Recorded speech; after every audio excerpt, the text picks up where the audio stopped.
des municipalités et autres en termes d'éducation à l'éco-citoyenneté et au développement durable. Le second, c'est de la recherche. Nous menons des recherches dans ce domaine-là pour construire des connaissances aussi. Et la troisième, c'est la formation. Nous assurons des formations continues. Et dans ce contexte-là, dans quelques minutes, je vais vous présenter un petit MOOC qu'on est en train d'élaborer, un MOOC important plutôt au niveau de ce domaine-là. Sans plus tarder, je vais Fadi, j'aimerais que... oui, il y a Diana, déjà vas-y. une question qui se pose par rapport à l'économie circulaire. Oui. Probablement que Dr Sarah Hariri va en parler parce que ce sont des expressions qui ne sont pas courantes et c'est important de développer ce concept chez les Libanais et c'est pour ça qu'il faut bien le leur expliquer. De même que quand tu parles de développement durable, c'est un concept aussi qui est un peu étranger à la communauté libanaise. Et ça aussi, il faut donner à chaque fois un aperçu de ce que nous entendons, enfin de ce qui se comprend par développement durable et qu'il y a des objectifs, 17 objectifs qui sont très concrets. Si tu peux les passer une fois, je ne sais pas si tous les gens qui nous écoutent. Oui, Diana, on va le faire à travers la présentation, évidemment. Je vais demander à Céline juste de faire attention à faire mute à chaque fois qu'il y a du bruit, s'il te plaît. Donc, Diana, oui, on va répondre à tes propositions. Moi, j'avais demandé à toutes les personnes présentes de poser des questions dans le chat, justement pour y répondre en détail comme tu le proposes. Donc, si vous permettez, nous allons tout de suite commencer par vous présenter une petite séquence filmique.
Voilà, donc c'est une petite présentation de la chaire et nous sommes donc à votre service. Si vous avez des demandes en termes de formation, de projets, de propositions, nous sommes là à votre service. Sans plus tarder, je vais tout de suite présenter professeur Sarah Hariri Haikal en continuant à vous demander de poser toutes vos questions sur le chat. On va y répondre durant le webinaire.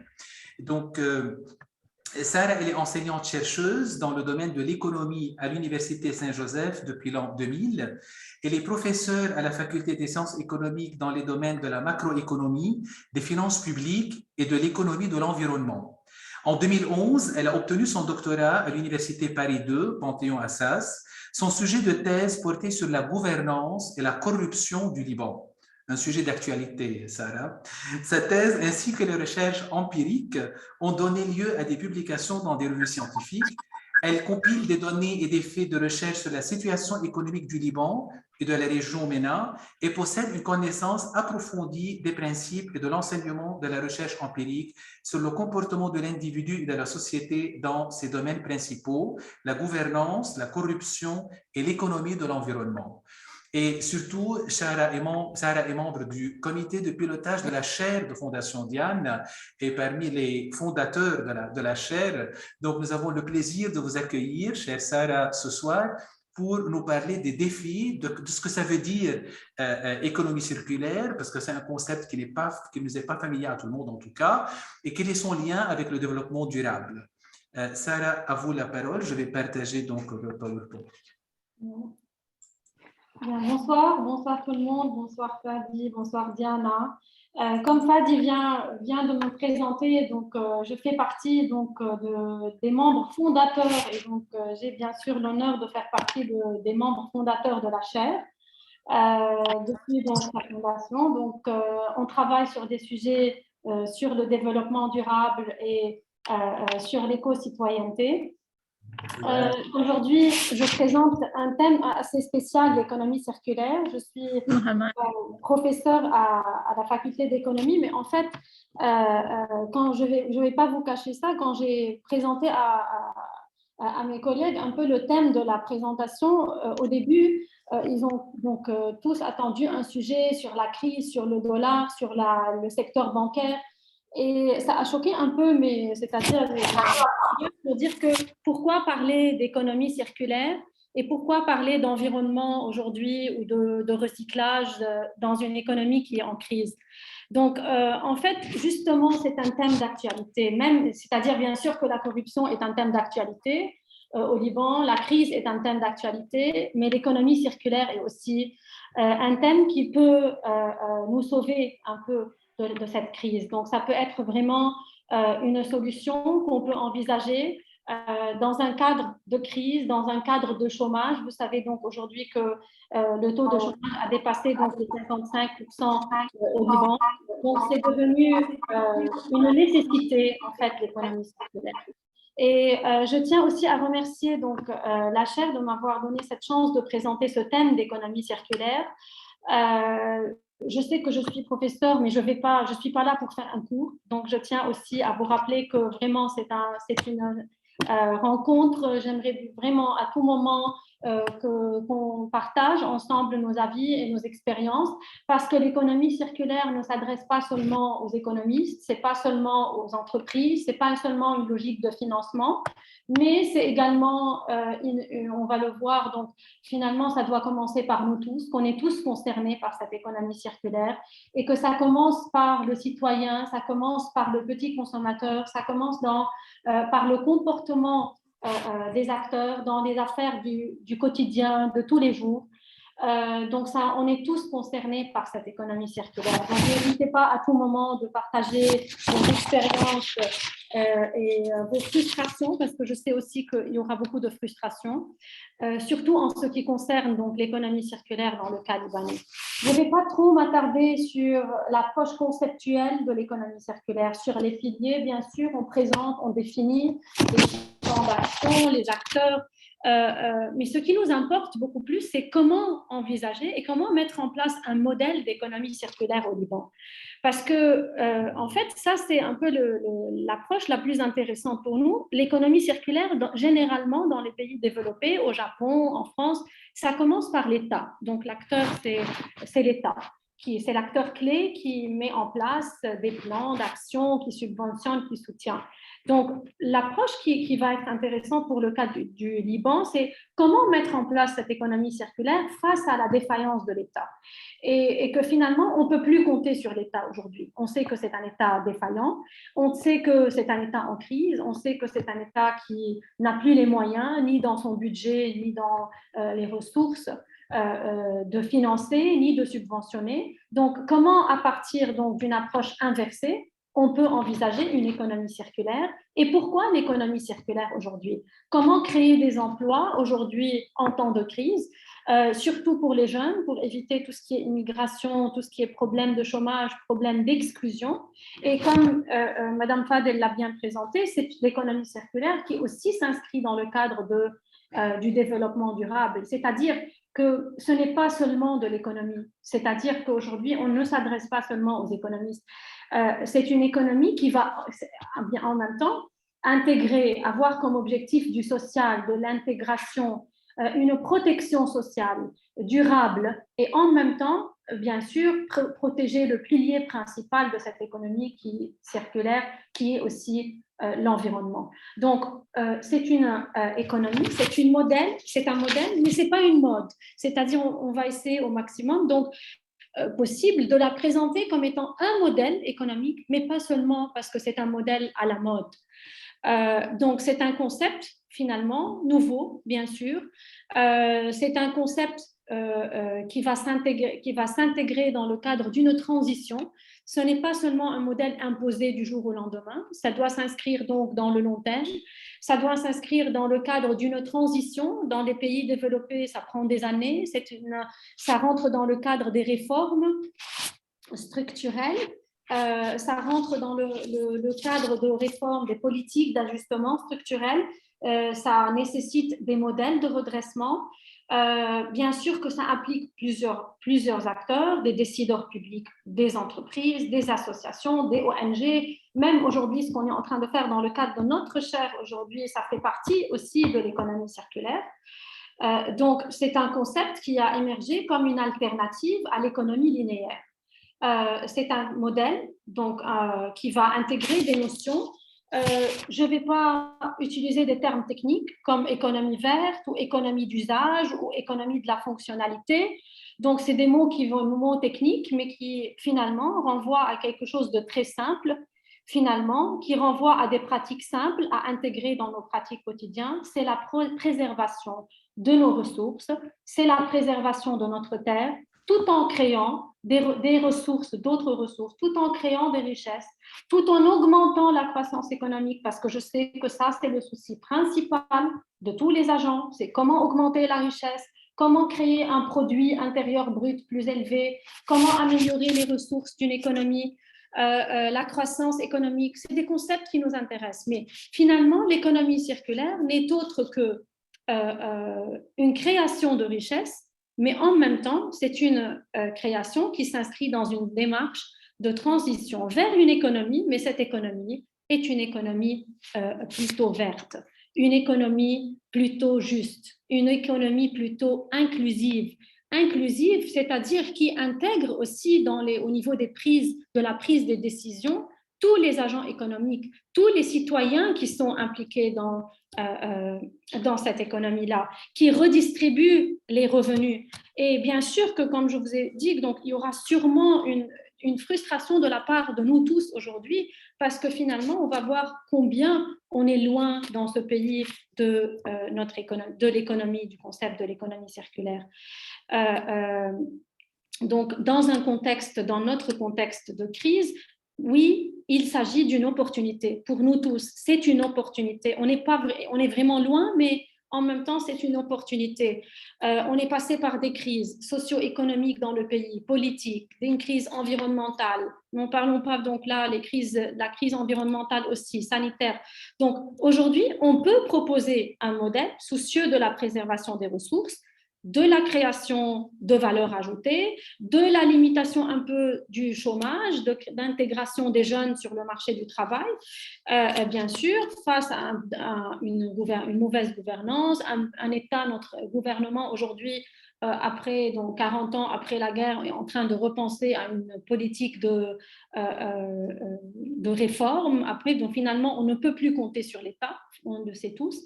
Donc, comment nous-mêmes, nous les citoyens, à partir d'initiatives privées, comment repenser ce mode de consommation et de production.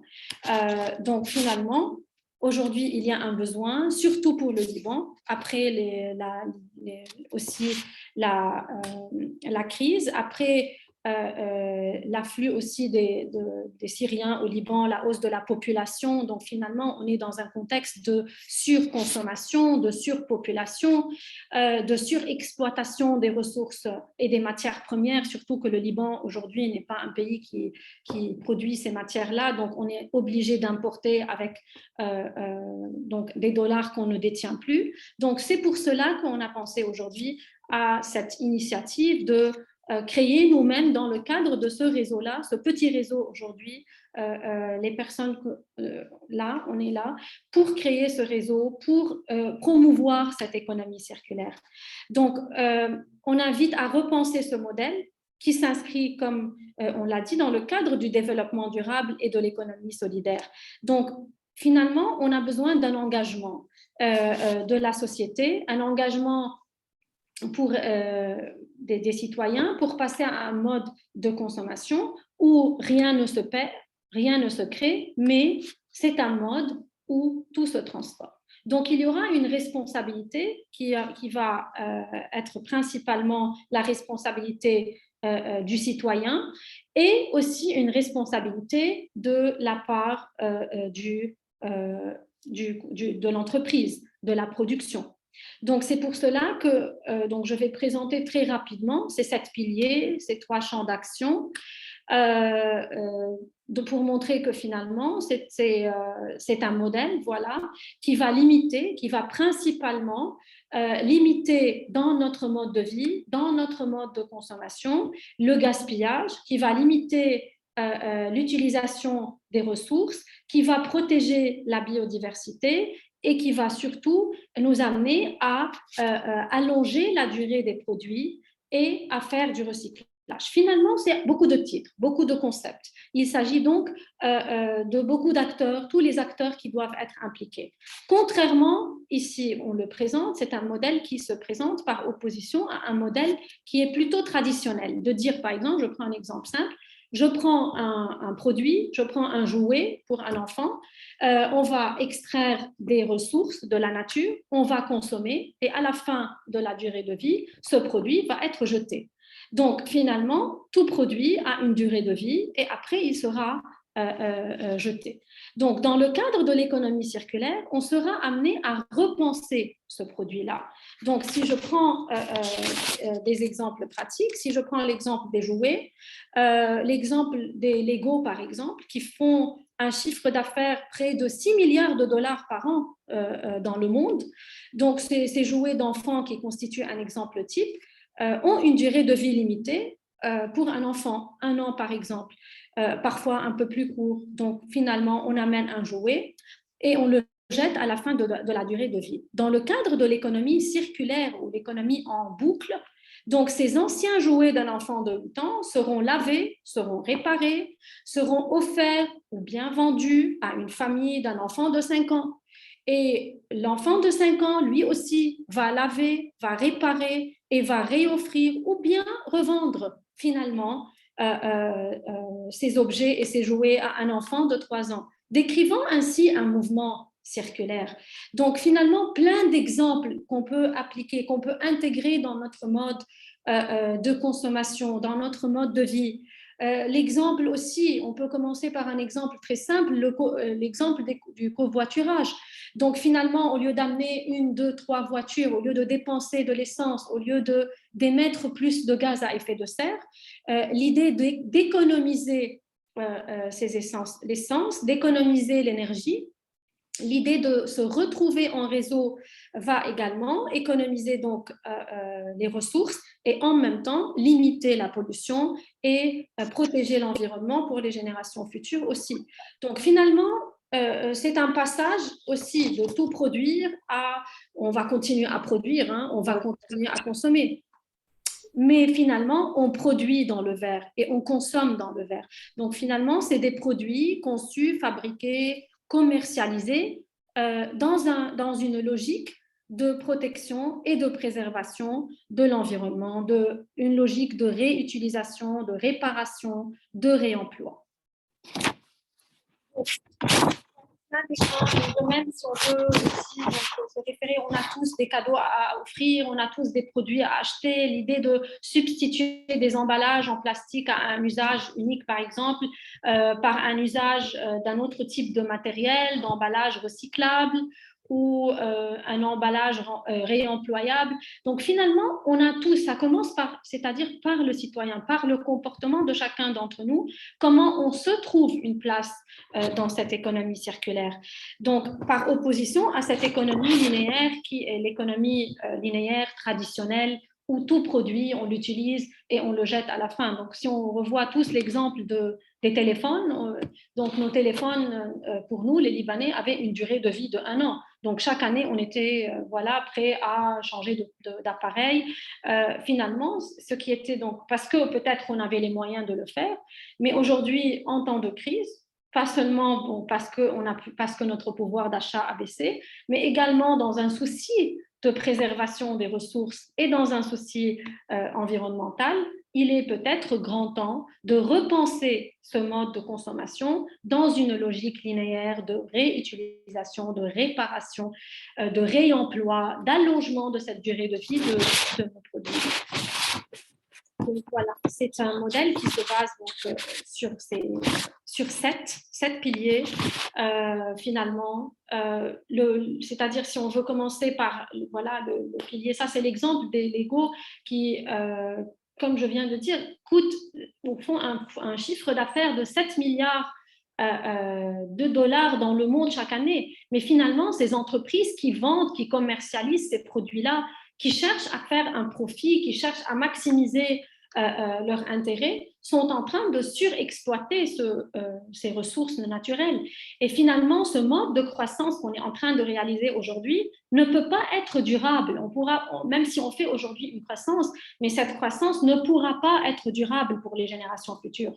Donc, c'est pour cela qu'on a besoin d'innovation, qu'on a besoin de réutilisation, de réemploi pour innover, mais pour réutiliser de manière créative tout au long du cycle de vie du produit, tout au long du cycle de vie de n'importe quel service. Donc, comment on revient à la source, on va produire, on va continuer à consommer, on va continuer à utiliser, mais dans une logique en boucle, dans une logique de préservation des ressources de la nature pour les générations futures. Et c'est là où il y a le recoupement avec finalement l'économie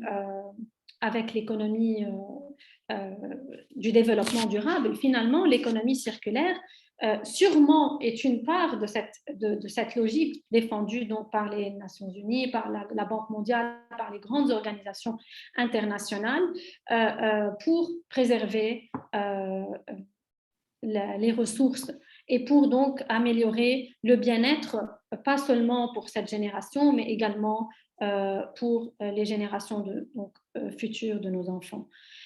Donc finalement, voilà, je ne sais pas si déjà on commence, c'est-à-dire à présenter un peu une logique donc ça devient un peu plus clair. Si vous avez des questions, déjà quelqu'un a envie de... Moi, je peux déjà te poser quelques questions, Sarah, à partir du chat, mais peut-être qu'il y a le bruit des feuilles qui, je ne sais pas si c'est les feuilles chez toi ou voilà. Donc, si on a bien compris, l'économie circulaire, c'est par opposition à l'économie linéaire. Voilà. Donc, linéaire, on ne réutilise pas parce qu'il y a une question dans le chat. Donc, pour bien définir l'économie circulaire, est-ce qu'il s'agit d'une expression nouvelle ou est-ce que c'est le recyclage qu'on faisait d'habitude? Quelle est la différence?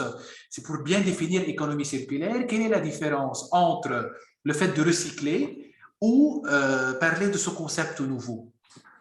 Oui, merci Fadi pour la question. Donc, en fait, le recyclage n'est qu'un des 7 piliers, justement. C'est-à-dire, c'est un concept, bien sûr, depuis les années 80, depuis déjà la notion d'intégration de la notion de développement durable, le concept de préservation des ressources, de l'environnement, de l'économique, avec l'économique et le social avait émergé. Donc, en tant que concept, il n'est pas nouveau, mais le recyclage n'est qu'un des 7 piliers de l'économie circulaire. Donc, ce n'est pas seulement du recyclage. Quand vous faites du compost, c'est de l'économie circulaire aussi. Donc, je pense que si on présente, c'est pour cela que c'est important peut-être maintenant de présenter pour clarifier aussi les piliers que finalement on fait du recyclage, mais le recyclage n'est que l'étape finale dans l'économie circulaire parce qu'il faut commencer dès l'étape de la conception, de l'extraction des ressources, commencer à penser green. Okay, donc, ce n'est pas seulement à la fin, parce que finalement, des fois, on se retrouve à la fin de la vie du produit et qu'il y a des parties dans ce produit qui ne sont pas recyclées. Donc, finalement, c'est au moment de la conception même, de l'innovation même du produit, c'est au moment de la présentation, voilà, de la source, même de la façon d'extraire les ressources qu'il faut repenser green, penser green et penser aussi économique, sociale, mais aussi environnementale. Et c'est une conception c'est-à-dire important à noter qu'elle doit s'inscrire dans, c'est une obligation pour nous, c'est pas un luxe, c'est pas un choix. Je pense que c'est ça qui est important. Ça doit s'inscrire dans le cadre d'un développement qui ne doit pas compromettre le bien-être des générations futures, parce qu'on doit assurer une certaine équité, une équité envers pas seulement, comme on l'a dit, les générations futures, mais aussi une équité intragénérationnelle, c'est-à-dire pour notre génération à nous, de nos jours. Comment répartir les ressources de manière plus équitable pour notre génération. Donc, la première étape, le premier pilier, si vous voulez dire, dans l'économie circulaire, c'est le pilier de l'approvisionnement durable. Ça, c'est le pilier de base qui concerne l'extraction, qui concerne l'exploitation des ressources. Donc, c'est en fait au moment d'exploiter de manière efficace les ressources, en limitant donc les rebuts d'exploitation, en limitant tout ce qui est impact environnemental dans l'exploitation des matières énergétiques et minérales et dans l'exploitation agricole même. Et ça concerne tout acteur, qu'il soit public ou privé. Donc, si on passe un peu à la planche, les 7 piliers, donc la première étape, avant même le recyclage, donc le recyclage n'est qu'une étape, et finalement c'est la fin donc, du produit. Donc, l'approvisionnement durable, c'est l'étape numéro 1. La deuxième étape dans l'économie circulaire, c'est l'éco-conception. Donc, on passe à la deuxième, voilà. Donc, la deuxième étape, si on peut faire aussi, même on peut le voir dans les autres planches, dans l'étape qui vise la conception du produit qui prend en compte donc toutes les étapes du cycle de vie avant même de le produire. Et les entreprises doivent ici investir, doivent être innovatrices dans l'éco-conception. Donc, on parle de nouveaux concepts. Comment concevoir ce produit de manière écologique. En ce qui concerne peut-être les outils, en ce qui concerne les accompagnements, comment concevoir des produits peut-être sobres lors de la construction, lors de leur usage. C'est là où c'est important de créer un produit déjà qui va répondre à ces critères économiques et en même temps environnementaux. Donc, le produit doit être conçu de manière à être facilement réparable. C'est ça l'idée. C'est qu'il faut le concevoir de manière à ce que sa maintenance soit prévue, soit durable, qu'il puisse être réutilisé. C'est-à-dire aujourd'hui, quand Apple produit un téléphone, elle fait en sorte à ce que les téléphones n'aient pas une durée de vie assez longue pour que les consommateurs puissent changer chaque année un nouveau modèle, une nouvelle option. Finalement, ça va à l'encontre du concept même de l'économie circulaire, parce que finalement, il le produit à un moment, on doit changer, on n'a plus d'accessoires pour un téléphone, on n'a plus les updates nécessaires, ce qui fait qu'il nous pousse à aller dans la surconsommation. Donc, l'éco-conception doit aller plutôt dans la maximisation de l'usage. Elle doit aller plus dans le réemploi, voilà, donc dans le fait de fournir des produits qui peuvent être réparés, réutilisés. Et donc, finalement, c'est là où ça devient à la fin facilement à être recyclé. Donc, c'est-à-dire, je peux donner un exemple de Bioseptile, donc les brosses à dents en France, l'industrie Bioseptile, donc qui fabrique finalement des brosses à dents Bioseptile. Cette entreprise de brosserie française, elle utilise des déchets pour la fabrication. Je donne un exemple, les manches sont produites à partir de la bioplastique qui proviennent de déchets ou qui proviennent d'autres industries plastiques, à partir par exemple de coquilles Saint-Jacques concassées, qui proviennent des restaurateurs.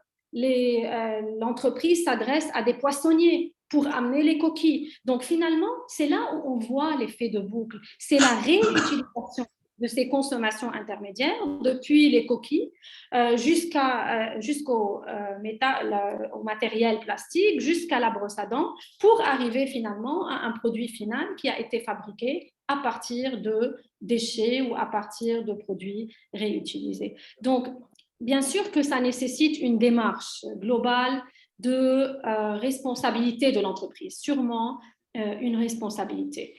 Donc, l'écologie, sûrement parmi ces piliers, c'est ça finalement, l'économie circulaire est assez vaste, mais elle se base principalement sur un pilier important, c'est l'écologie industrielle, qui constitue ici un mode qui se base sur l'échange entre les entreprises. Okay? Même aujourd'hui, au Liban, plus que jamais, on a besoin de cette mutualisation des besoins, mutualisation des équipements.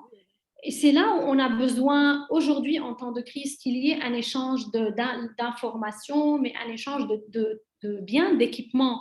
Aujourd'hui, nos entreprises au Liban, celles qui restent avec la crise, celles qui restent fonctionnelles aujourd'hui, bon, elles ont besoin, au lieu d'acheter, au lieu d'investir dans un équipement nouveau, on n'a plus les moyens d'importer, on n'a plus les moyens d'acheter le capital technique aujourd'hui, on a besoin de réutiliser ce capital qui est déjà sur le territoire.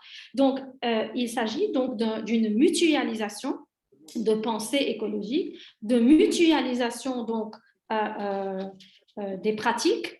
Je donne un exemple au niveau de cette mutualisation qui se fait aujourd'hui dans l'Union européenne. Donc, comment ils arrivent à parachever un marché de l'énergie dans l'Union européenne. Ils continuent à faire donc de l'autosuffisance énergétique entre pays. Et ça, c'est un exemple parce que nous, au Liban, on n'arrive même pas à le faire entre deux entreprises, entre deux entités.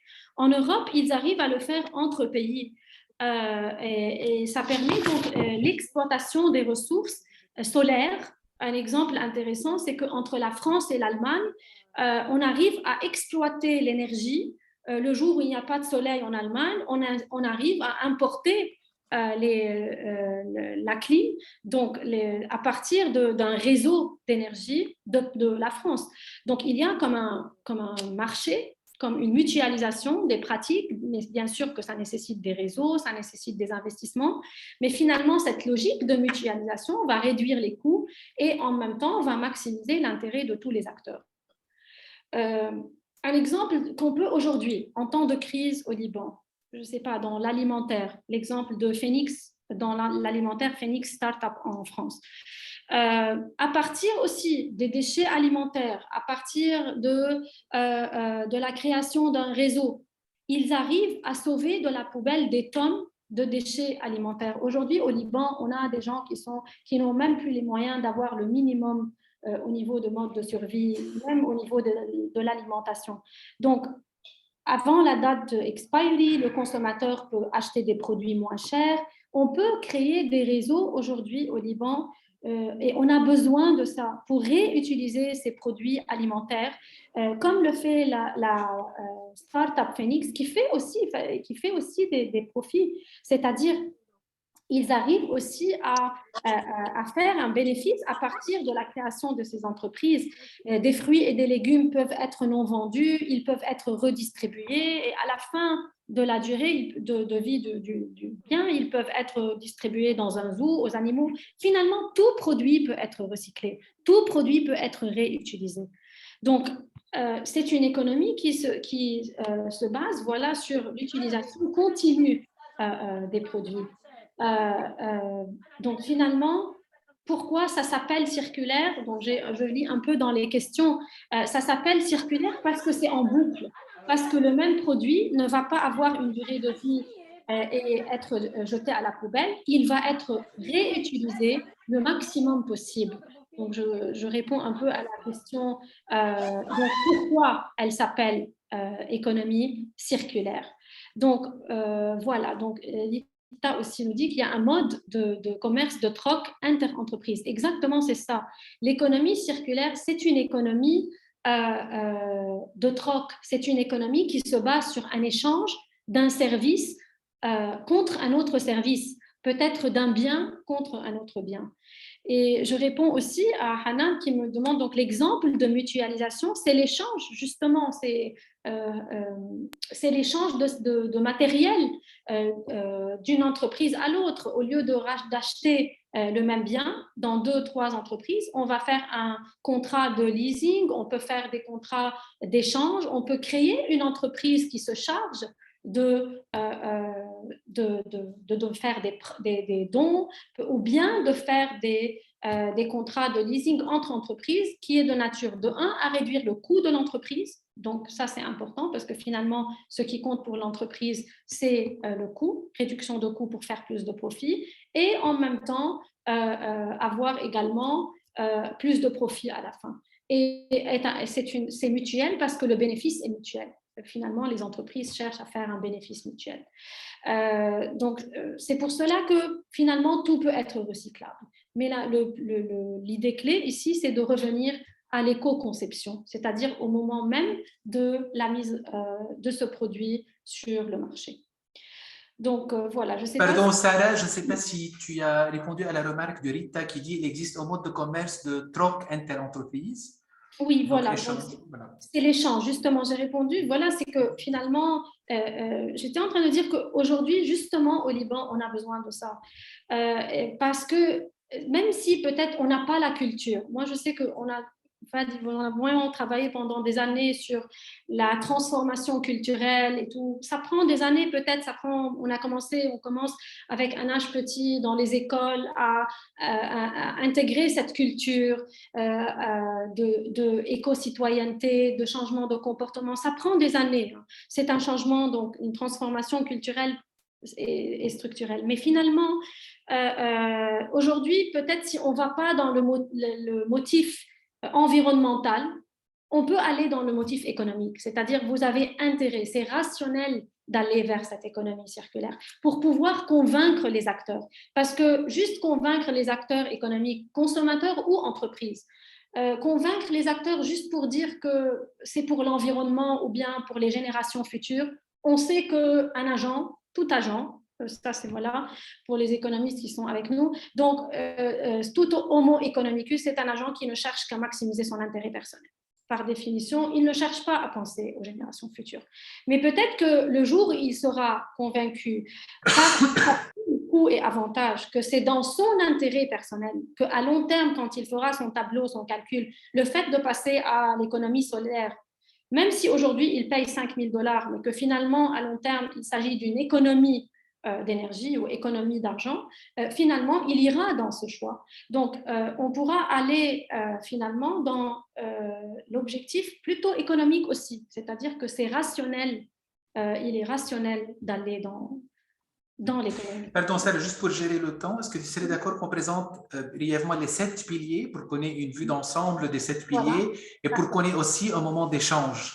Donc, on peut brièvement avancer sur les autres piliers. Les 7, voilà. Donc, on était à l'économie parce que c'est-à-dire j'ai donné un peu trop d'exemples peut-être pour que ça soit un peu concret. Le quatrième pilier, c'est l'économie de la fonctionnalité qu'on peut aujourd'hui privilégier au Liban. C'est-à-dire c'est l'usage de passer de l'usage de la possession à plutôt au service, c'est-à-dire vendre un service plutôt que vendre un bien. Au lieu d'acheter une photocopieuse et mon voisin qui achète une photocopieuse, on va créer un nouveau business dans la photocopie et donc finalement il y aura une photocopieuse et à ce moment-là on va vendre le service et en même temps on va économiser cette pratique d'économie de la fonctionnalité qui privilégie donc cet usage de la possession. Elle va donc réduire la consommation de biens mais plutôt favoriser cette économie horizontale qui est plutôt dans le cadre de l'économie collaborative. Collaborative, c'est partager donc les services dans un cadre de plateforme. Et là, c'est la condition, c'est la création d'une plateforme pour communiquer un peu les échanges. Donc ça, c'est aussi un pilier important. Un autre pilier, le cinquième, c'est la consommation qui est responsable, qui se base sur un mode de consommation qui nous conduit à effectuer des choix qui préservent l'environnement. Et au niveau de ce choix-là, on avait donné l'exemple, on a des enfants tous, au lieu d'acheter les livres, on va aller à la foire des livres, échanger nos livres. On va par exemple dans d'achat de produits qui sont moins polluants. Donc finalement, penser à faire dans le cadre du même immeuble du covoiturage, gagner en même temps de pouvoir d'achat, même si peut-être ce pilier, il est des fois au Liban, il a toujours été difficile à appliquer parce que le consommateur libanais privilégiait dans le temps beaucoup plus le show-off et la surconsommation. Mais peut-être qu'aujourd'hui, on est peut-être obligé de passer à cette consommation. On a tous été obligés à un moment de passer à cette consommation plutôt responsable. En allongeant justement cette durée de vie du produit. Donc, en ayant recours à la réparation. Peut-être qu'aujourd'hui, on a dans nos pratiques eu recours à l'achat d'occasion, de produits d'occasion, de seconde main, de réemploi, de réutilisation de nos produits. Donc, on est en train, pour allonger la durée de vie des produits, penser à bien entretenir nos équipements, peut-être à nous-mêmes réparer, des fois, donc développement de nouveaux métiers, de nouveaux marchés aujourd'hui au Liban, les couturières ou autres, mais finalement, pourquoi ne pas penser nous-mêmes à réparer nos produits et à donner finalement une seconde vie aux objets. Donc, que ce soit au niveau des ventes, de réemploi ou d'utilisation, donc finalement plus responsable des objets. Donc, finalement, le septième pilier, c'est le pilier du recyclage. Donc, ce n'est qu'un des 7 piliers qui s'inscrit, donc bien sûr, c'est un des trois champs principaux parce que finalement, c'est ce pilier qui va nous permettre de renforcer ce cercle et donc cette action circulaire de nos produits. Donc, voilà, donc 7 piliers, 3 champs de l'économie circulaire, le champ de production, l'offre et de biens et services, un champ qui concerne sûrement le comportement du consommateur et un troisième champ d'action qui concerne donc le recyclage. Donc, si on veut récapituler dans cette section, donc finalement, voilà des champs qui engagent dans l'économie circulaire les 5 R, refuser donc de gaspiller, réduire la consommation, réutiliser les produits, recycler et finalement rendre à la terre et rendre aux générations futures les ressources. Donc, il s'agit d'une responsabilité, finalement, elle doit être partagée et on est tous concernés en tant qu'entreprise, consommateurs, État local, mais aussi État central. L'État local au niveau des municipalités. Donc, beaucoup de municipalités au Liban ont été vraiment un pilier au niveau des activités de recyclage, de traitement des déchets, des campagnes de sensibilisation, même si ça a été donc fait au niveau de quelques municipalités, mais finalement, il faut Donc, il faut aller finalement dans ce sens-là pour généraliser les modèles qui ont réussi dans certaines municipalités au Liban. Donc, voilà. Ça, c'est un peu, je ne sais pas si... donc, pour les conditions, sûrement, il y a des défis. Donc, ça, c'est-à-dire, il y a beaucoup d'avantages, mais sûrement, il y a des défis au niveau de l'économie circulaire. Voilà, donc... pour toutes les étapes de cycle de vie, mais le défi principal reste ici le rôle de l'État. Le rôle de l'État a un rôle important à jouer dans la transition, parce qu'il s'agit en fait d'une transition. Le rôle principal de l'État serait au niveau des politiques environnementales, serait au niveau du financement, serait au niveau du suivi qu'il peut apporter, que ce soit technique ou financier, à tous les agents, que ce soit donc aux entreprises ou bien aux consommateurs. Donc, il y a sûrement un rôle à jouer au niveau des politiques climatiques. On ne va pas trop s'attarder sur le cas des pays développés. Donc, on peut présenter très, très brièvement ce que les pays développés, les gouvernements ont développé dans le modèle de l'économie circulaire. On peut donner l'exemple de la France. Donc, l'exemple de la France intéressant, voilà, c'est pour ça que je dis, ce n'est pas un concept nouveau, qui depuis 2013, l'État français a créé des indices de réparabilité pour inciter les agents à allonger la durée de vie de leurs produits. Il a fait par exemple un indice pour mesurer la durée de vie de 5 produits, lave-linge, ordinateur, tondeuse à gazon, des smartphones, des téléviseurs, et pour inciter donc finalement les agents à allonger la durée de vie de leurs produits. L'État en France a mis en place des plans d'action transition écologique, il a financé, il a subventionné les acteurs. Donc, en France, par exemple, si on prend, on peut passer juste aussi les planches qui suivent, parce que c'est intéressant à voir un exemple pour voilà, le cas, bon, bien sûr que... À quel diapo tu veux que j'arrive, Sarah? Voilà, la suivante aussi. Voilà, donc, parce que je ne veux pas vraiment qu'on ait trop de frustration pour voir ce que la France ou les pays développés ont fait. Mais voilà, donc pour l'exemple, je donne un exemple simple, le financement des pompes à chaleur en France. L'État français subventionne dans l'ordre de 10 000 euros par ménage. Donc, il est capable de donner jusqu'à 10 000 euros à financer, à subventionner les agents économiques s'ils sont capables de transformer, donc dans le cadre des pompes à chaleur, pour transformer l'énergie thermique d'un milieu vers un milieu à haute température pour économiser de l'argent, pour chauffer et réduire, donc alléger la facture. Mais finalement, au Liban, c'est-à-dire, c'est pour cela que on a besoin, sûrement dans tous les pays développés, on a besoin de l'État. On peut compter aussi sur le rôle de l'État central, sur les municipalités. Ça, c'est aussi une condition pour assurer le passage à cette transition au recyclage, à la réparation. Bon, les municipalités aussi peuvent sensibiliser. Les municipalités peuvent également aider les acteurs dans le recyclage, dans le traitement des déchets, dans les campagnes de sensibilisation. Donc, finalement, c'est l'acteur qui est le plus proche, la municipalité, c'est l'acteur le plus proche du citoyen.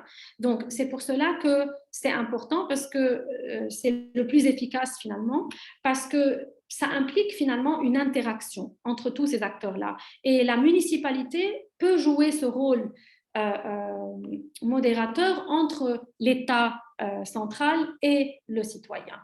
Donc, ça, c'est un peu pour un modèle, voilà, un modèle théorique, un modèle qui est trop loin donc du contexte libanais. Mais ce qui nous intéresse à nous tous aujourd'hui, c'est de voir comment peut-on envisager une économie circulaire en temps de crise. Est-ce que, à votre avis, je ne sais pas si on peut lancer une petite question, avoir votre avis, voilà, votre feedback. Pour voir, à votre avis, est-ce que vous croyez que c'est possible aujourd'hui d'envisager une économie circulaire qui commencerait peut-être par le citoyen? Donc, je ne sais pas si, voilà, si on peut... Donc, on a lancé le questionnaire, on a lancé le poll. Si vous pouvez juste répondre, on va vous montrer les résultats tout de suite. Donc, ça serait intéressant de répondre à ce petit sondage qu'on a lancé. Et j'espère que ça ne va pas être trop pessimiste. On va voir. Donc, il y a combien de répondants jusqu'à maintenant, Céline? Around 40. Donc, 40. Voilà. Donc, allez-y, répondez à ce question, parce que plus on a accès à vos représentations, mieux ça vaut. Voilà, donc quelques secondes, on affiche les résultats. oui, 60% des participants ont voté. Voilà, on peut afficher peut-être. Donc, oui, donc ça, c'est vraiment encourageant. voilà. Voilà, donc on a 85% qui pensent que oui, 11% non et 4% je ne sais pas. Voilà. Moi, honnêtement, vous savez, quand j'ai commencé, c'est-à-dire quand on est dans la recherche, ma réponse à moi, si j'avais à donner une réponse, c'était non. Parce que quand à travailler les modèles d'économie circulaire dans le monde, on voit que c'est vraiment trop loin de notre contexte. Mais finalement, je suis en train d'essayer de présenter un modèle particulier au cas libanais qui commencerait peut-être par le citoyen. Je ne sais pas si on peut construire nous-mêmes un modèle particulier parce que vraiment, on a un modèle économique particulier dans le monde. Parce que dans le monde, finalement, c'est l'État qui finance. Chez nous, c'est peut-être toutes les initiatives proviennent du citoyen et proviennent de l'initiative privée. Même, on ne peut même pas parler de partenariat public-privé parce que le public mène des politiques, généralement, on l'a déjà vu pendant toutes ces années, qui ne maximiseraient que des intérêts personnels. Oui, d'ailleurs, au niveau de la Fondation Diane, il y a pas mal d'initiatives en termes de l'économie circulaire. Diana, tu veux dire un mot sur les startups de la Fondation? Je ne sais pas si Diana est avec nous. Peut-être, oui. Je pense qu'elle a quitté, elle n'est pas avec nous. Je vois pas son nom. OK. Donc, on continue? Voilà. Donc, c'est-à-dire, moi, tout ce que le modèle on peut continuer avec cette section pour montrer, et ça, je pense que c'est la section qui nous intéresse tous, c'est la crise. C'est-à-dire, comment... Oui, je suis désolée, j'étais en train de parler alors que c'était mute. Oui, je veux dire qu'à la Fondation, on ne se suffit pas de donner des conseils et de parler théoriquement. Nous sommes en train d'appliquer l'économie circulaire avec les 12 startups que nous finançons et que nous gérons et qui toutes sont toutes une application de l'économie circulaire. Par exemple, je peux vous citer Compost Baladi qui fait du recyclage de déchets. Je peux vous citer Carpolo qui fait du carpooling. Je peux vous citer l'atelier du miel qui utilise les ressources naturelles, c'est-à-dire le miel fait par les abeilles et d'une façon tout à fait naturelle pour en faire une industrie. Je peux vous citer par exemple Takabar qui travaille avec des farines qui sont d'origine écologique et qui en fait des produits qui sont organiques et qui les vend. Et on a énormément de demandes de jeunes. On voit que la jeunesse est très intéressée par l'économie circulaire. D'ailleurs, vous savez, l'économie circulaire, c'est un concept qui est très moderne, mais il existe depuis vraiment très, très, très longtemps. Par exemple, en France, depuis des siècles et des siècles, les forêts sont utilisées d'une façon circulaire. Comment? C'est-à-dire qu'au lieu de couper des arbres qui sont bons, ils coupent les arbres qui sont mauvais pour les autres arbres et ils utilisent ces arbres-là pour faire du bois pour les cheminées ou pour les meubles ou pour tout genre d'industrie. En fin de compte, c'est améliorer la nature et tirer d'elle les meilleures ressources pour en faire des produits soit à consommer, soit à utiliser. Et c'est ça l'économie circulaire. Et moi, je suis très fière de la Fondation qui non seulement prêche pour une économie circulaire, mais qui l'applique tous les jours avec une équipe qui ne fait que gérer des startups qui sont écologiques et qui appliquent ce genre d'économie. Voilà, merci Sarah. Merci à vous. Merci Diana. D'ailleurs, dans le chat, juste un petit briefing de ce qui a été dit. Il y a Antoine qui dit que l'économie circulaire, justement, comme a dit Diana, nos parents et surtout nos grands-parents l'utilisaient déjà. Il y a une tradition libanaise de partage des outils, des moyens, des habits. Par ailleurs, on donnait les restes organiques aux animaux dans les familles, etc. Donc, c'est quelque chose qu'on pratiquait de manière spontanée. Il y a Chiara Pioai qui dit de quelle manière le pilier 6 est-il bénéfique aux entreprises? C'est comment le pilier 6 pourrait servir aux entreprises, Sarah? Oui, justement, juste qui a posé la question? C'est Chiara Pioai. Chiara. Donc, en fait, merci Chiara pour cette question. Parce que, en fait, tu nous rappelles, le pilier 6, c'était lequel, le pilier 6? Le pilier 6, c'est l'allongement de la durée d'usage pour le consommateur. En fait, c'est une question pertinente parce que justement, ce pilier va à l'encontre de l'intérêt de l'entreprise. Donc, c'est là où j'avais donné l'exemple de Apple qui n'a pas intérêt à allonger la durée de vie. Mais peut-être, voilà, c'est que les entreprises, en tout ce qui concerne les consommations intermédiaires, les produits qu'elles utilisent, elles auront intérêt à allonger la durée de ces consommations-là, de ces produits-là. Mais quand il s'agit du produit final, l'entreprise n'a pas un intérêt à allonger la durée de vie.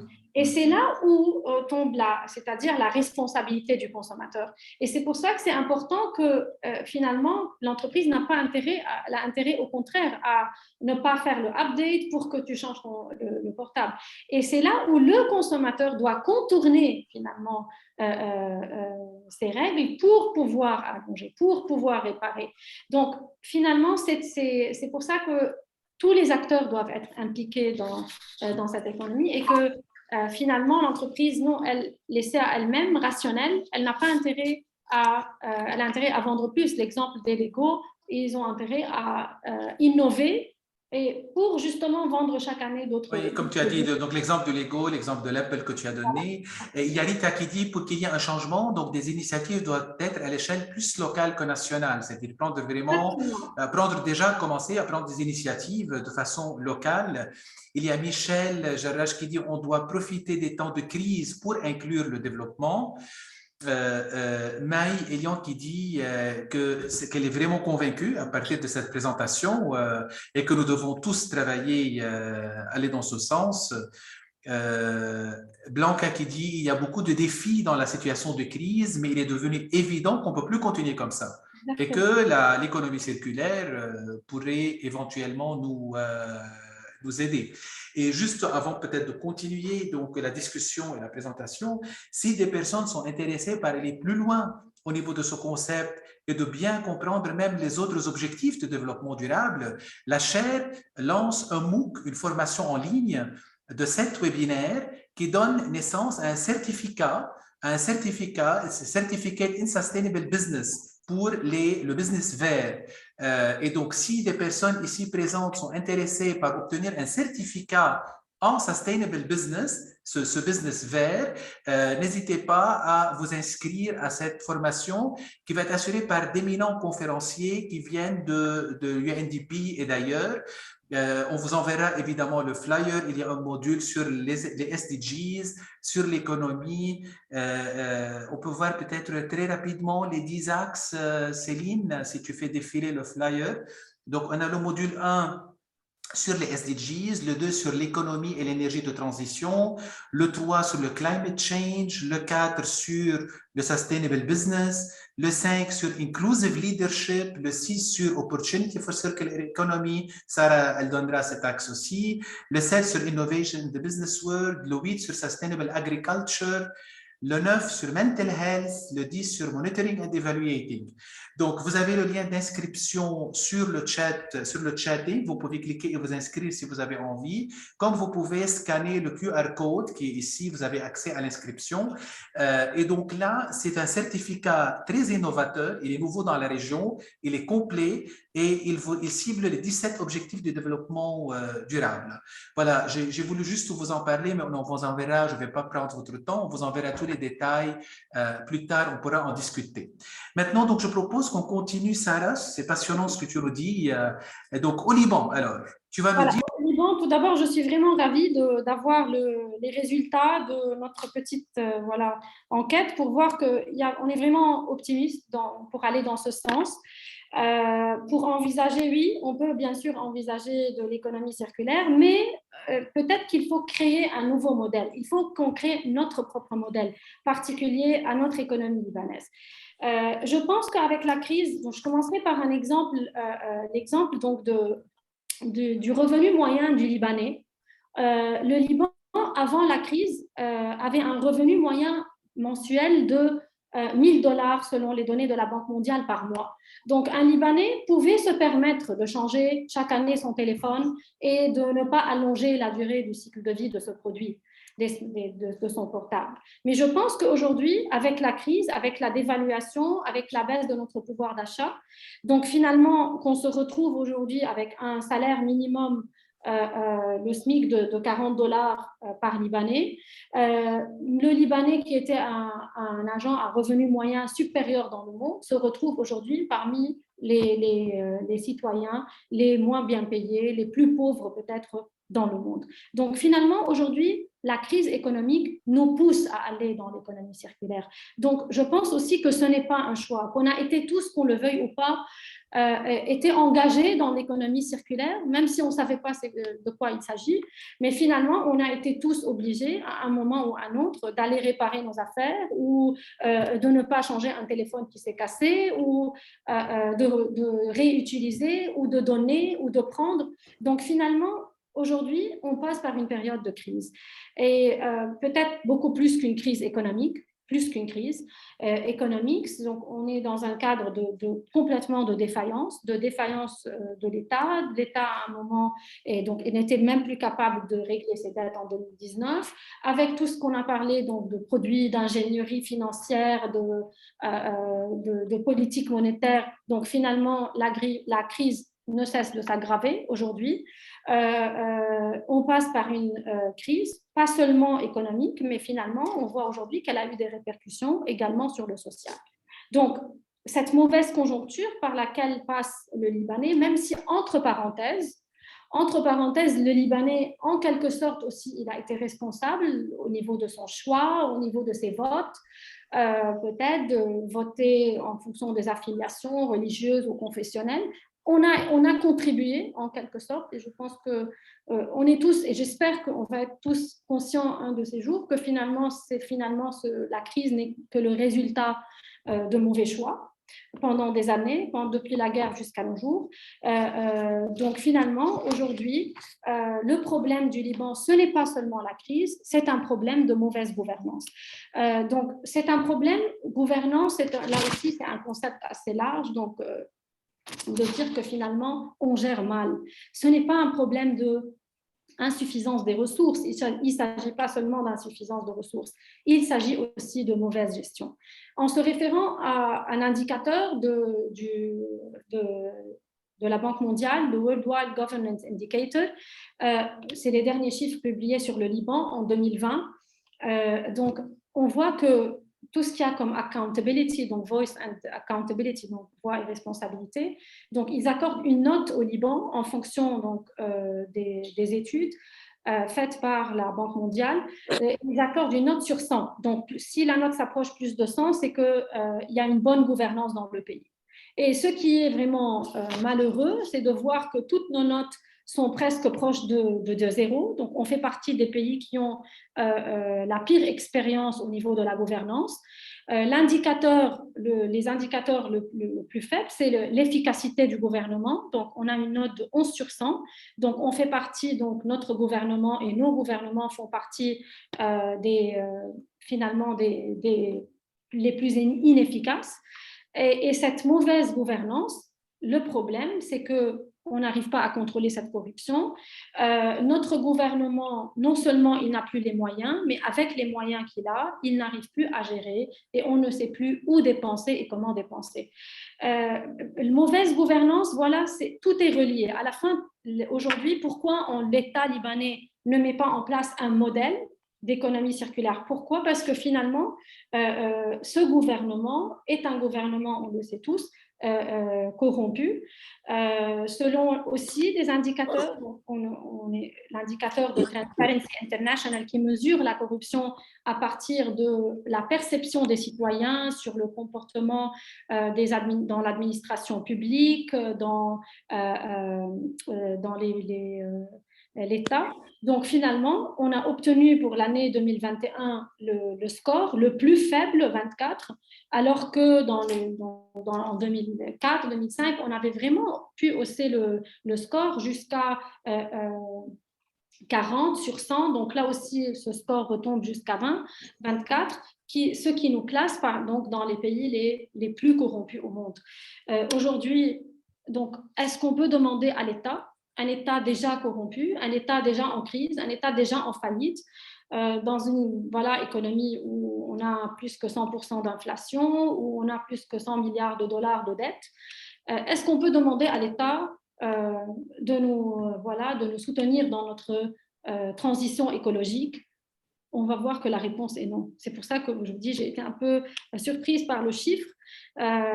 Voilà, donc finalement, on peut finalement passer à cette économie circulaire, mais ce qu'on préconise dans le cadre de notre présentation aujourd'hui, c'est qu'elle ne doit pas commencer par l'État.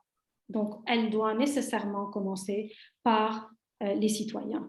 Elle doit nécessairement commencer par les ONG. Elle doit nécessairement commencer par les acteurs, par le bas, parce que malheureusement, on vit dans un pays où la corruption, elle est donc généralisée.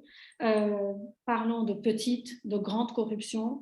On parle de corruption publique et de privée. Donc, elle sévit au niveau de tous les acteurs, elle sévit au niveau des pratiques du quotidien de tous les jours.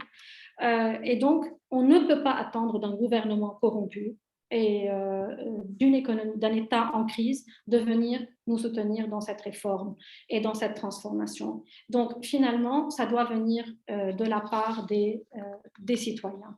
Et pourquoi? Parce que finalement, elle a beaucoup d'avantages.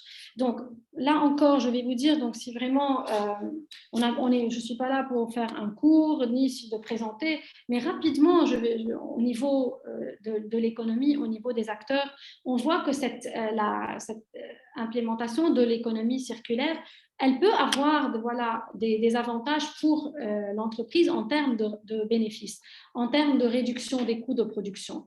Elle peut augmenter la valeur ajoutée.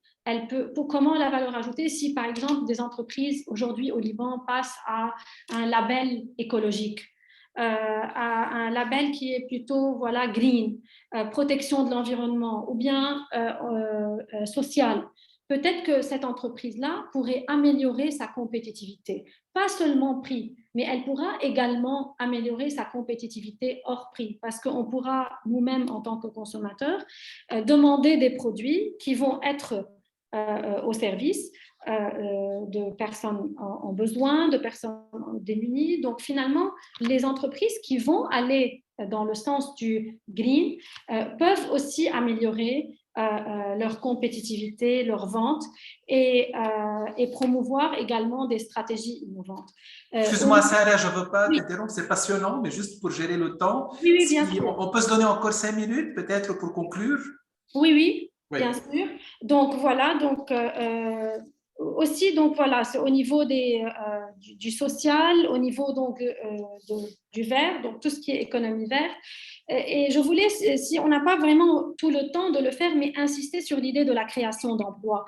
C'est que l'économie circulaire crée 300 000 emplois en France chaque année. Donc finalement, si on arrive aujourd'hui au Liban à créer de nouveaux marchés, ce développement et cette promotion de cette économie pourrait être aussi au service, comme on l'avait vu, de l'environnement, du social, mais aussi au niveau des jeunes, parce que là aussi dans le chat, c'est vrai, c'est-à-dire, je lis un peu en même temps que ça pourrait surtout aujourd'hui soutenir l'emploi des jeunes. Et c'est pour cela que, comme Karine le souligne dans le chat, on a besoin aujourd'hui de donner une opportunité aux jeunes pour trouver un emploi, pour ne pas immigrer. Donc, beaucoup d'exemples. Là, on peut aller vraiment très rapidement dans les photos pour voir qu'il y a eu beaucoup d'initiatives au Liban. Donc, le marché EcoSouk, le souk Hamra, Zero Waste Store, pour revendre des produits recyclés.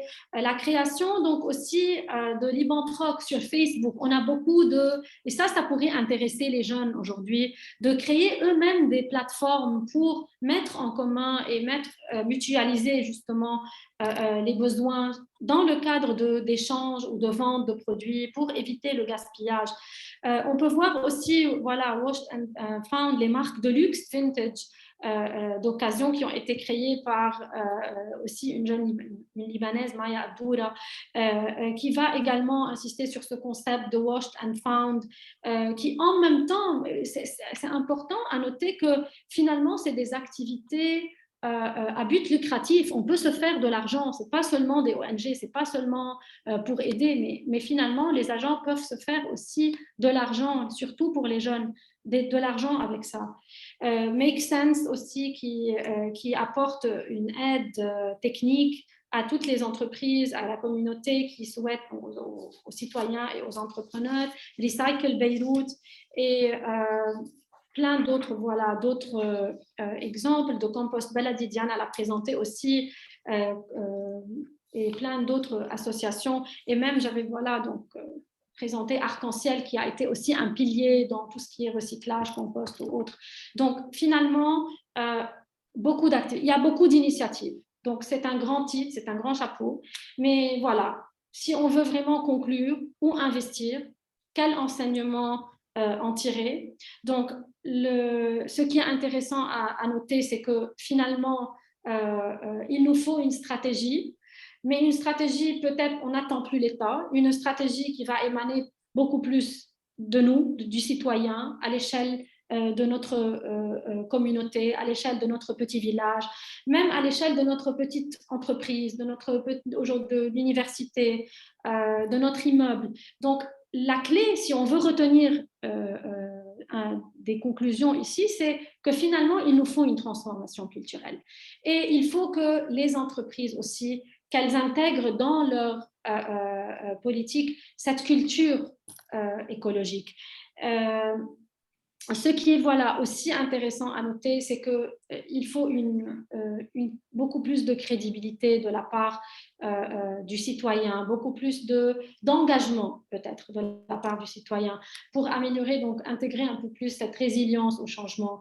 Il ne faut pas résister au changement. Donc, c'est finalement un changement qui va maximiser l'intérêt de tous. C'est un changement qui va créer des emplois. C'est un changement, l'exemple des banques en France, bon, finalement, elles sont là pour soutenir le système. Au Liban, on ne l'a pas peut-être, mais au Liban, on peut valoriser l'éducation à l'éco-citoyenneté. Ça doit commencer par la nouvelle génération et qu'il faut à un moment, voilà, penser à notre vie future, à la planète et réconcilier en même temps les objectifs et les piliers économique, le pilier sociétal et le pilier environnemental. Voilà, donc finalement, ça commence par le citoyen et finalement, ça commence à l'échelle de chacun et qu'il faut penser long terme. C'est ça l'idée, c'est qu'il faut penser à l'intérêt et aux bénéfices qu'on va vraiment récolter pour le long terme. Donc, j'avais présenté l'exemple de la chaire comme pilier aussi au niveau du pays, qui est devenu aussi une référence pour nous dans le domaine de l'éco-citoyenneté. Bien. Merci. Donc, voilà, j'aimerais bien aussi Voilà. Merci Sarah, c'était très intéressant. Merci à vous. Et donc ça, moi, j'invite tous les jeunes et moins jeunes à penser out of the box. Tout le monde pense devenir avocat, médecin ou travailler dans le commerce traditionnel. Il faut que les jeunes pensent qu'il y a du business dans tout ce qui est écologique et dans tout ce qui est économie circulaire. Et ça, c'est vraiment des ouvertures pour le futur, pour tous les jeunes aussi, particulièrement. Moi, je vois combien de jeunes viennent proposer chez nous des entreprises et des idées à développer et dans lesquelles nous les aidons quand nous pensons qu'elles sont profitables. J'invite tous les présents à aller regarder dans le website de Fondation Diane s'ils ont envie de voir quelles sont les startups dans lesquelles nous finançons et nous gérons, nous aidons au développement et ils verront quelles sont les idées qui sont dans ces startups. Ça peut peut-être les inspirer et leur donner envie de faire à leur tour une idée à laquelle quelqu'un d'autre n'a peut-être pas pensé, mais qui serait une idée qui développerait quelque chose de bon pour le Liban. Donc, je vous incite tous à faire des recherches de ce côté et le website de Fondation Diane peut vous donner certaines idées. Merci Sarah, c'était vraiment quelque chose de très important, ce dont tu as parlé. Moi-même, j'ai appris des choses avec toi aujourd'hui et tes différentes étapes sont super bien expliquées et je n'avais jamais pensé d'une façon aussi structurée et précise. Merci beaucoup. Merci à vous. Merci beaucoup Diana. Donc là, on va ouvrir un peu l'échange et le débat. On a encore quelques minutes. Donc, ça serait bien si vous pouviez ouvrir vos caméras pour que de manière très informelle, on discute ensemble. Entre-temps, donc Céline a mis sur le chat box les coordonnées de la chaire, le numéro de téléphone, l'adresse, le webmail. N'hésitez pas à nous écrire pour n'importe quelle demande en termes de formation, de webinaire, d'assistance, des startups pour la fondation. Donc, vous avez toutes les coordonnées dans le chat. Je vais revenir un peu sur ce qui est écrit, puis on ouvre le débat. Donc, il y a Zain qui dit, est-ce qu'on peut avoir l'enregistrement? Donc, si Sarah est d'accord, on peut envoyer l'enregistrement et les diapos même. Bien sûr, les PowerPoint aussi. Voilà, on vous enverra sous forme de PDF tout le PowerPoint. Céline aura la gentillesse de le faire.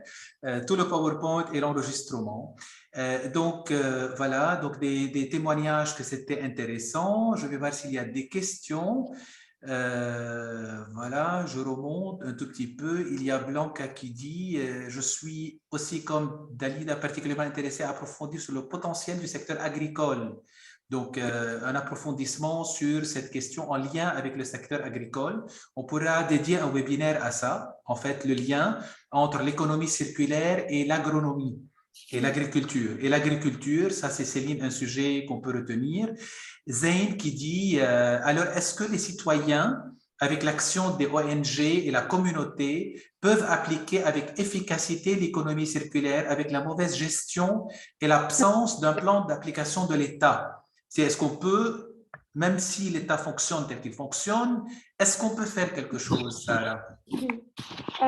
Oui, voilà.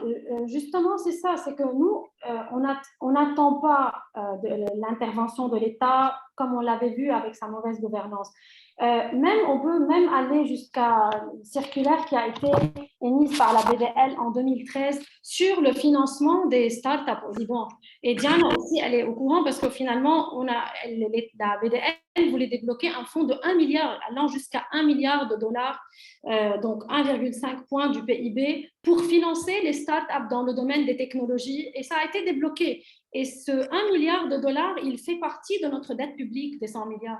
C'est-à-dire, nous-mêmes, on est aujourd'hui en train de payer ce milliard de dollars, mais finalement, on a les fonds au niveau de l'État, mais on n'a pas finalement l'efficacité. Donc, on a l'argent, c'est pour ça que c'est un problème de mauvaise gouvernance, mais pas d'absence de fonds. On a les fonds, mais on ne sait pas les utiliser. Alors que dans le domaine du privé, donc ça c'était voilà, 1 milliard qui s'est évaporé.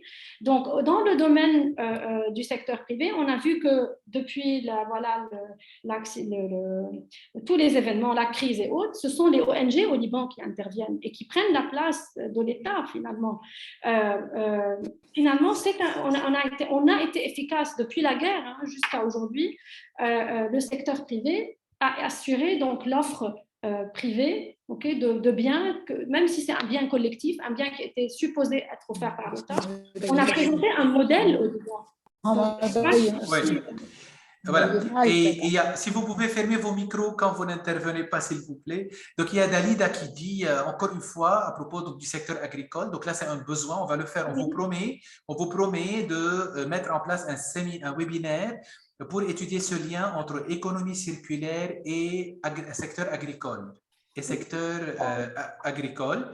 Oui, je comprends un peu le souci parce que le problème au Liban, on a les ressources, pas seulement pour l'agriculture, que ce soit pour l'énergie solaire et éolienne, c'est-à-dire nous disposons des ressources pour justement avoir un modèle particulier, un modèle innovant dans le domaine de l'économie circulaire au Liban. On dispose du soleil, de l'eau, mais finalement, aujourd'hui, l'exemple type, c'est l'exemple de l'électricité. Chaque année, 2 milliards de dollars, là aussi, c'est la moitié de la dette publique avec les 30 dernières années. Et alors que finalement, l'alternative existe.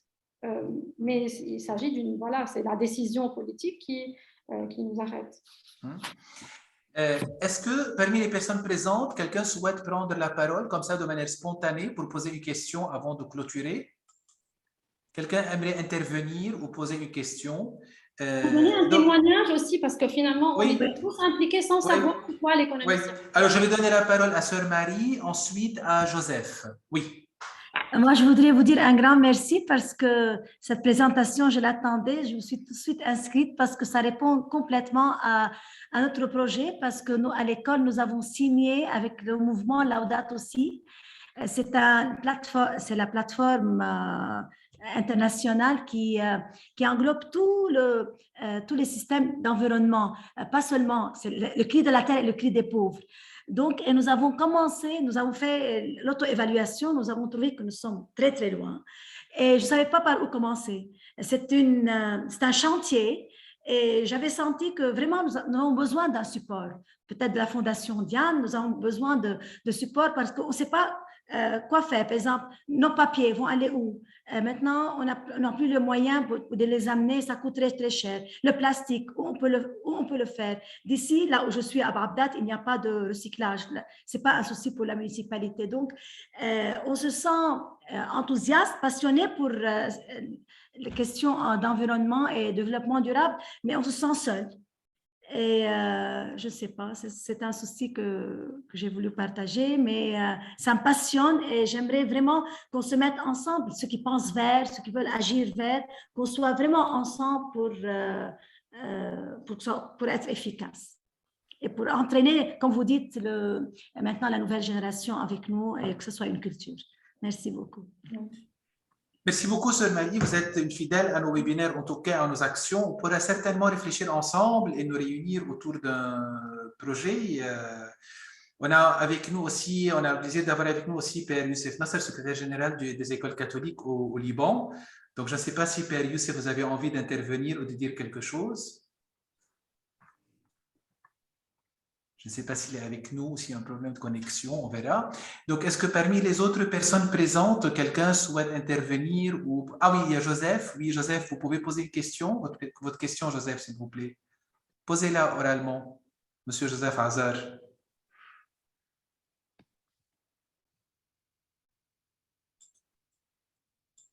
Joseph, vous êtes mute.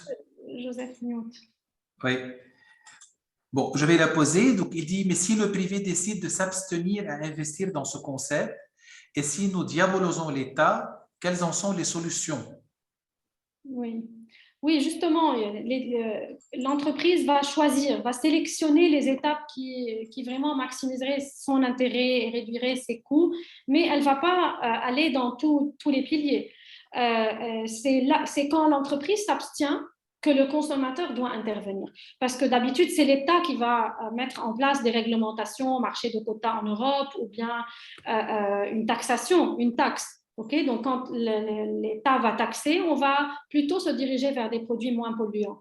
Mais au Liban, on n'a pas vraiment mis en place cette taxation, alors que moi, je pense que ça aurait pu, par exemple, être une très belle initiative pour le nouveau budget de taxer aujourd'hui la pollution. En même temps, l'État est en train de chercher des recettes. Donc, ça serait un moyen intéressant d'augmenter les recettes de l'État tout en préservant l'environnement. Mais puisqu'on n'a pas ça, peut-être c'est le rôle du consommateur de sanctionner, de punir un peu donc l'entreprise ou les produits, de ne pas aller plutôt dans des produits polluants, d'aller beaucoup plus dans des produits éco. Donc d'être éco-friendly. Voilà. Merci Sarah. D'autres questions ou remarques ou interventions? Non, c'est bon?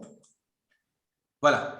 Donc, on arrive à la fin de notre webinaire. Un grand merci à professeur Sarah Hariri. Vraiment, c'était très éclairant, très intéressant, avec une structure très claire, comme Diana l'a dit. Merci à tous les fidèles, à tous les participants et les participantes.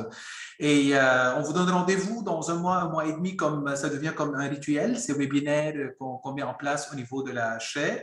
Et comme je vous l'ai dit, si des personnes sont intéressées par aller plus loin et d'obtenir un certificat en Green Business, on va vous envoyer le flyer du MOOC. C'est une formation en ligne et n'hésitez pas à vous y inscrire. Hamad, vous voulez dire quelque chose? Non? OK. Donc, on va se dire à très bientôt et bonne soirée à tous. Merci. Et moi, je tiens à remercier Céline aussi pour tout ce qu'elle a fait au niveau de la préparation de cette présentation. Merci Céline pour tout. Merci Céline. Ah ouais, pas de quoi. Merci à vous. À bientôt. Bonne soirée à tous. Bonne soirée, à la prochaine. Merci. À la prochaine. Et on vous enverra et l'enregistrement et le PowerPoint. Merci.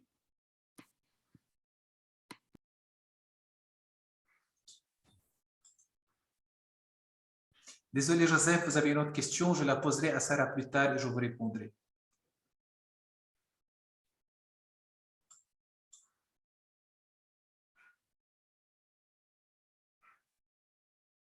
Ah Céline, on n'a pas mis le lien pour l'évaluation, donc on l'enverra par mail demain.